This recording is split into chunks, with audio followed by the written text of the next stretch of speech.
Hello gamers, ये है video जो मैं बना रहा हूँ।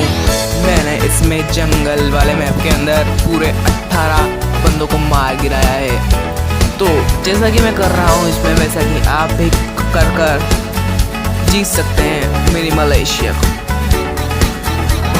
और मैं ऐसे वीडियोस डालते रहता हूँ, तो ऐसे ही इंटरेस्टिंग वीडियोस के लिए मेरे चैनल को सब्सक्राइब करें और लाइक और बेल आइकन को दबाना बिल्कुल भी ना भूलें गेमर्स। तो एंजॉय कीजिए इस गेम।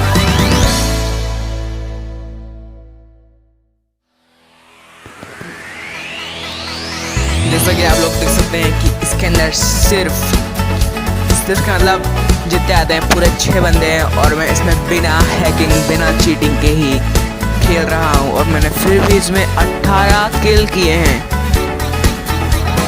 तो मैं आपको एक चैलेंज देता हूँ, जो भी इस वीडियो को देख रहे हैं वो मेरा नाम सर्च कर सकते हैं। मेरा नाम है इसमें ड्रैक्यूला।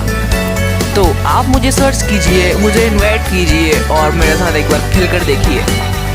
मैं कहता हूँ डंके की चोट पर कि आप मुझे बिना चीटिंग या हैकिंग के नहीं हरा पाएंगे। तो प्लीज़